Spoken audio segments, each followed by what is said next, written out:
about yesterday, instead of reciprocal functions, it's rational, although they're kind of similar.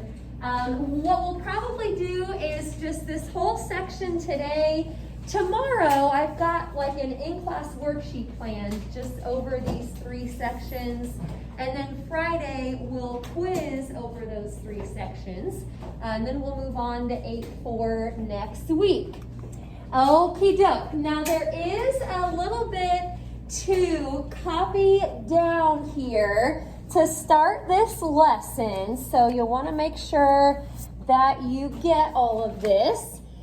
And it just starts out by saying, for every rational function of the form f of x equals, it's got like an a of x on top divided by b of x. This looks kind of silly over here. This is supposed to be a comma. So this is just kind of the first part of it. For every rational function of that form, I'm going to give you a couple different things here. First of all, I've got a rule about the vertical asymptote. This is actually kind of what we did yesterday. A vertical asymptote, VA is probably what we'll call that because that's shorter than vertical asymptote. It occurs whenever B of X equals 0. Occurs whenever B of X equals 0. Coming back up to this, and by the way, remember rational means it can be written as a fraction. So B of X is referring to the bottom. Maybe that's why they used B. It's the bottom. You want that to be 0. Wherever that happens, you'll get a vertical asymptote. Again, that is similar to what we saw yesterday. Keep in mind, when you write this, and I am kind of picky about it, the vertical asymptote is like a line. It's like an invisible line, but it is still a line. So we're always going to write it as x equals a number. So if the vertical asymptote is supposed to be at x equals 4, don't just put 4. You need to have x equals out front. That's what makes it a vertical line. All right. So that's good. Some of the same stuff there for the vertical asymptote. Now the horizontal, this is going to be different from our reciprocal functions that we talked about yesterday. I'm going to keep that blue part up at the top just so you can kind of look at the A and B again. But starting a new rule here to find the horizontal asymptote, HA, got the VA and the HA. To find the horizontal asymptote, we're not going to be able to just look at the number off to the side anymore. Sometimes that works for rational functions, but not always. So this is a little different here in section 8.3. To find the horizontal asymptote, it says, and there's actually like 3 different parts to this. I think we only, we do. We go over 3 of them here. In pre-calc, we do more details with this, but basically, if the degree on top is greater than, that's our greater than symbol, if the degree on top is greater than the degree on bottom, there is no horizontal asymptote. Okie doke. If the degree on top is greater than the degree on bottom. Degree is something we'll have to review a little bit here. Remember, as long as it's in descending order, the degree is pretty much just the power of the term out front. Okay, now there's a couple more cases to this. Horizontal asymptote always takes more thought than the vertical.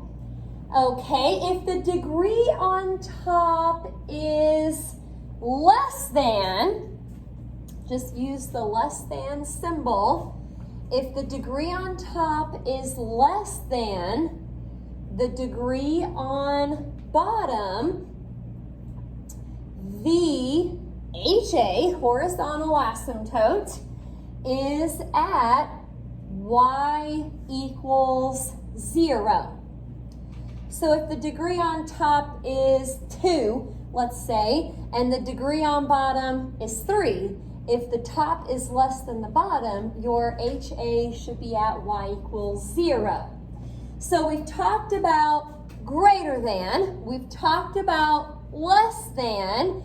The only thing we haven't talked about, and this has a little bit more going on, it's if the degree on top equals the degree on bottom.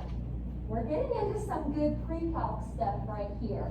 Again, we'll probably go into more detail next year, but all of this is going to show up again.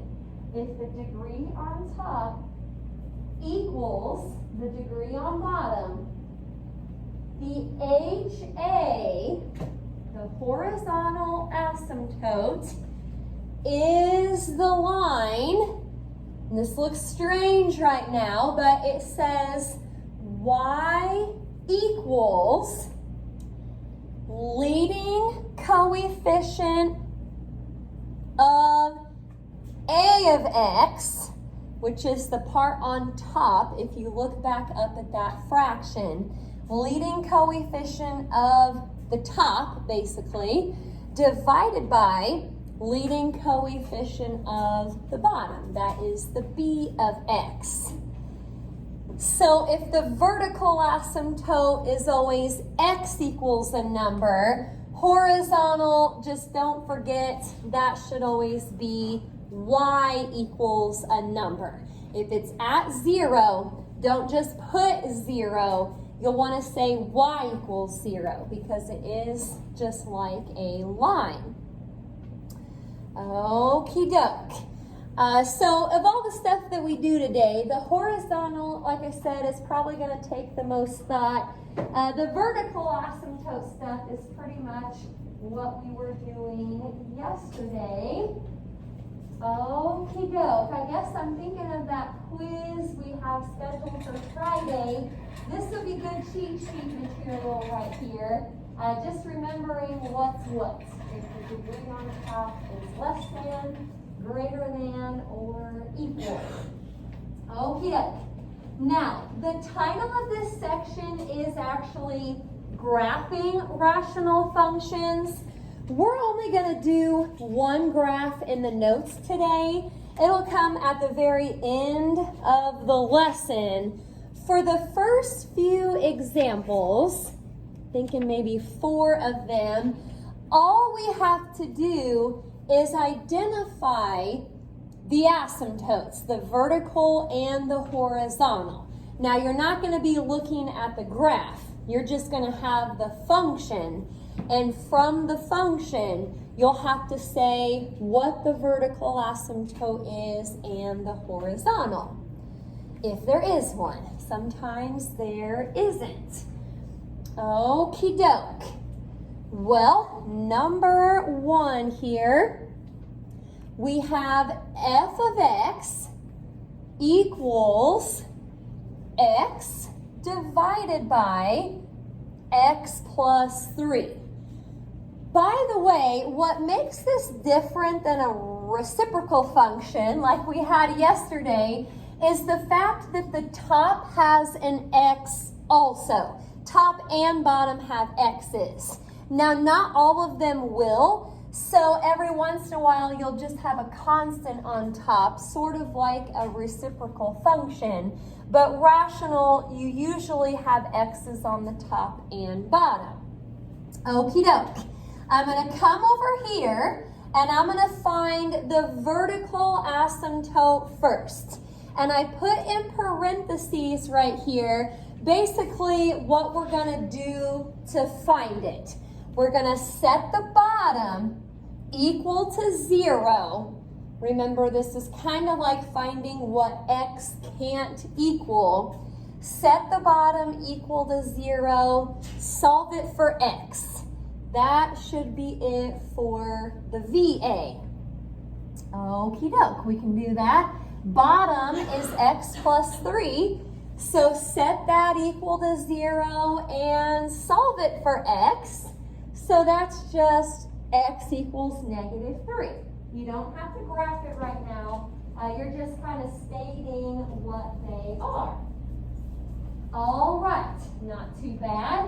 Let's go over to find the horizontal asymptote.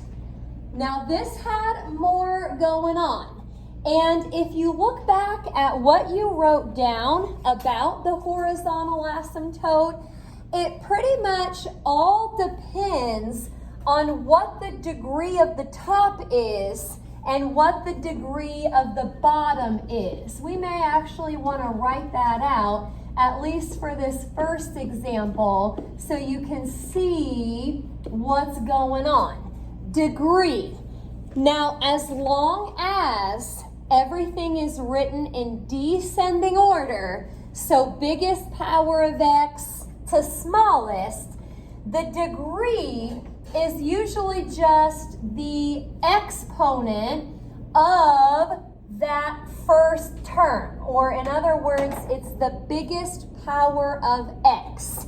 Now for this problem, biggest power of x on top is the only power of x on top. It's just 1.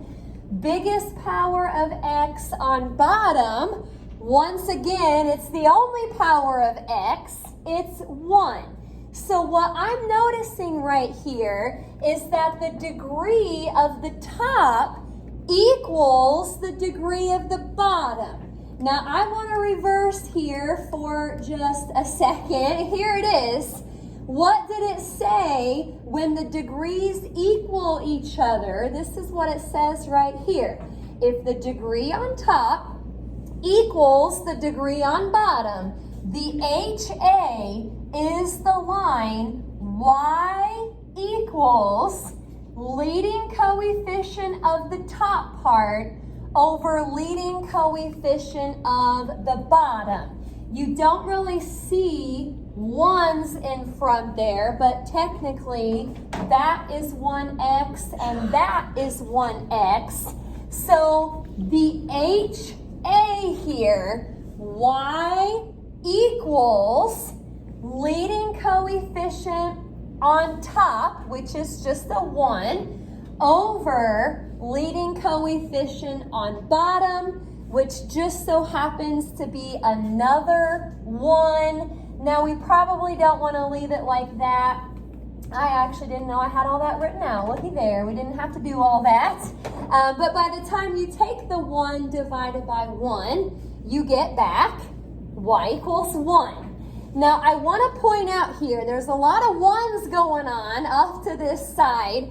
To get this 1 right here, I'm not dividing the degrees, okay? That I only did to know which category it fell under. To get this 1 right here, you're actually dividing the leading coefficients. If this had been 2x, I would have taken 2 divided by 1, then I would have put y equals 2.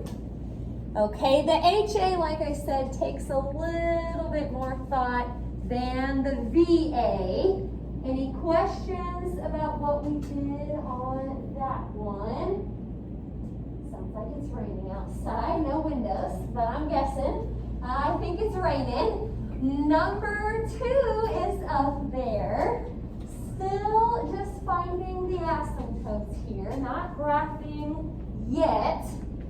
We've got f of x equals 3 over x minus 1 squared. 3 over x minus 1 squared. Let's do the VA. Back to the vertical asymptote. You're going to set the bottom equal to 0 and then solve it for x. Now, the entire thing that has x is being squared. So we actually need to square root both sides to get rid of the square first. Now, typically, when we square root both sides, we have to put plus or minus. There's no such thing as a positive 0 or a negative 0. It's just 0.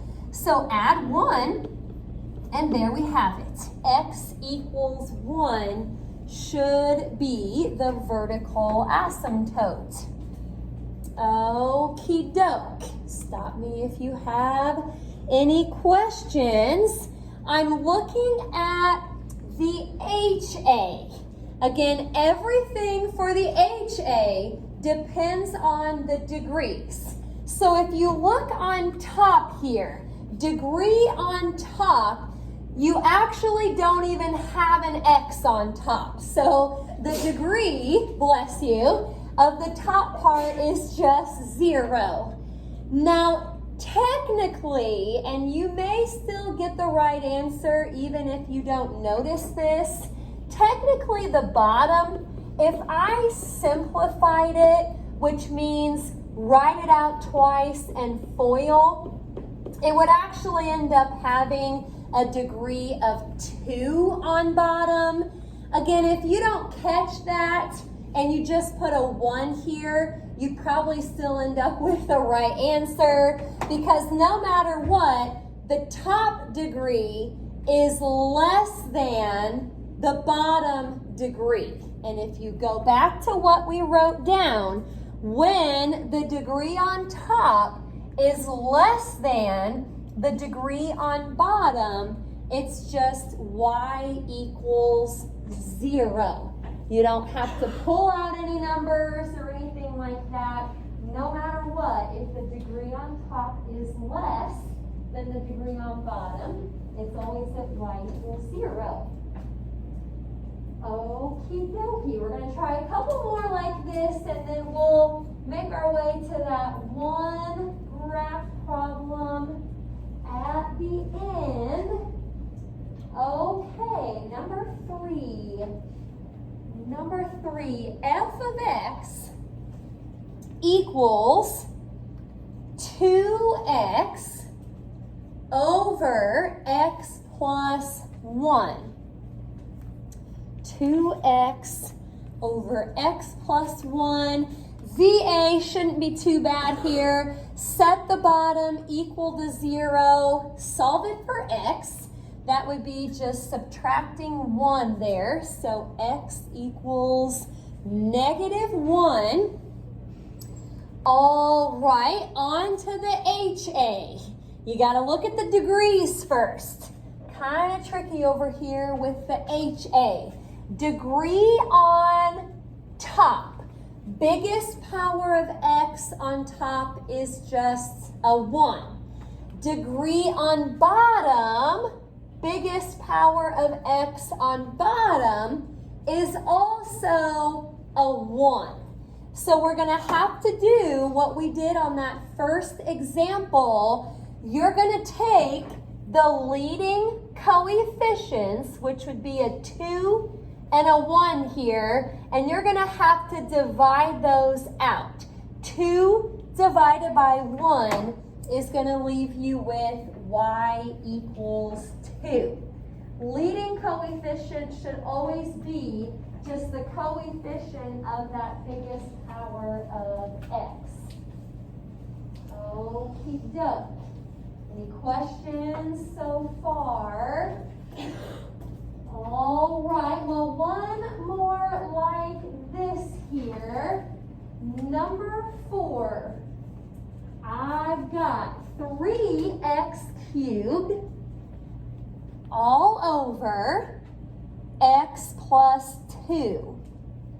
3x cubed over x plus 2.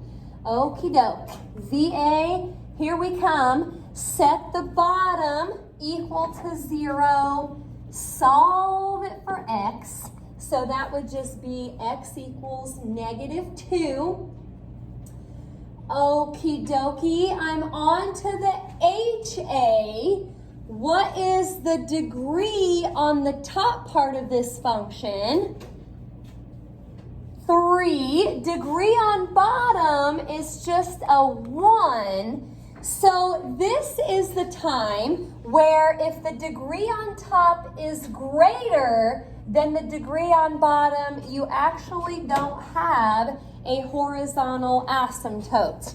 We probably won't ever have to graph something like that. Most of our graphs will have both types, but that's just kind of a rare case where it just doesn't have one.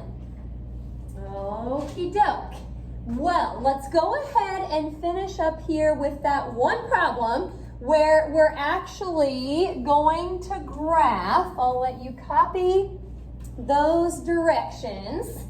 It says find the asymptotes, so both of them, VA, HA, make a table and graph.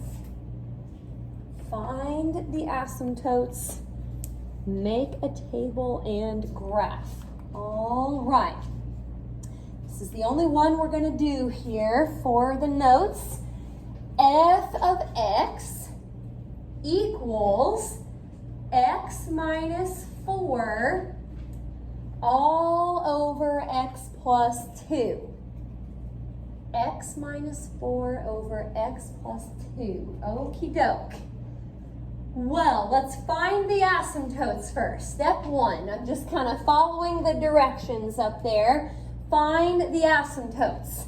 Now the VA should be the easy one. If you set the bottom equal to 0 and then solved it for x, it would just be x equals -2. Now the HA, let's think about this for a minute. Degree on top is 1. Degree on bottom is also a 1. So remember, if they equal each other, you have to take the leading coefficients and divide those out. 1 divided by 1 is going to put us at y equals 1. So here in a little bit, when we get to the actual graph, we're going to make those dotted lines just like we were doing yesterday. Okie doke. As far as the table goes, this is also a lot like yesterday. In the table, you're going to pick x values that are, I just said, around the VA. So that number is going to go in the middle again. We'll pick a few numbers bigger and a few numbers smaller. Okie doke. Make a table with x values around the VA. Okie doke. Well, where was it? It was at -2. So a few numbers bigger, you can put them on the top or the bottom. A few numbers smaller. Well, we've got 2 places to plug in these x's. So I went ahead and kind of did the addition and subtraction up here.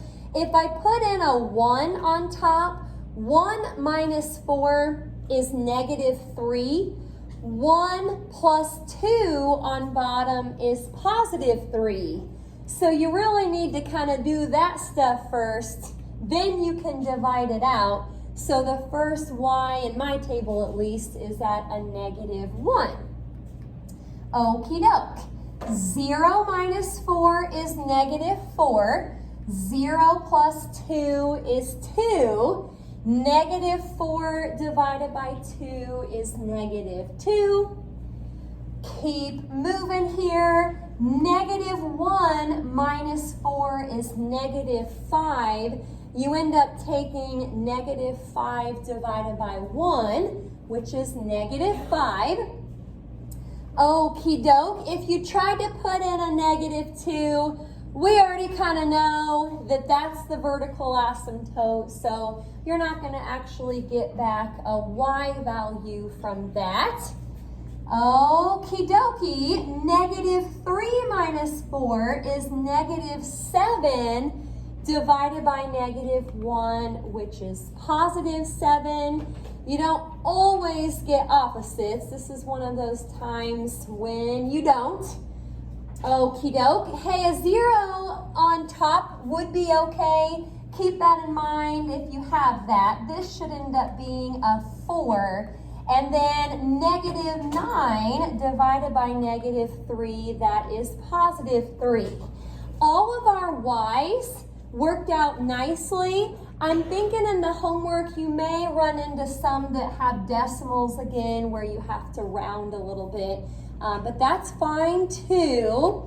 Alrighty, I'm going to keep all of that up here while I start to graph this. Again, the asymptotes should just be like dotted lines on your graph to show where they are. They are like boundary lines. Okie doke. X equals -2. Y equals +1. The points and the curves should get close to those, but they shouldn't really ever touch them. So here we go. 1, -1, 0, -2, and then -1, -5. You're going to connect these just like yesterday. Okie doke. -3, 7. Then -4, 4, and -5, 3. There is the second part. Okie doke. I'll leave that up there so you can finish that. Now, like I said, you really don't need your textbooks the rest of the week probably because it's off of a worksheet again here for A90.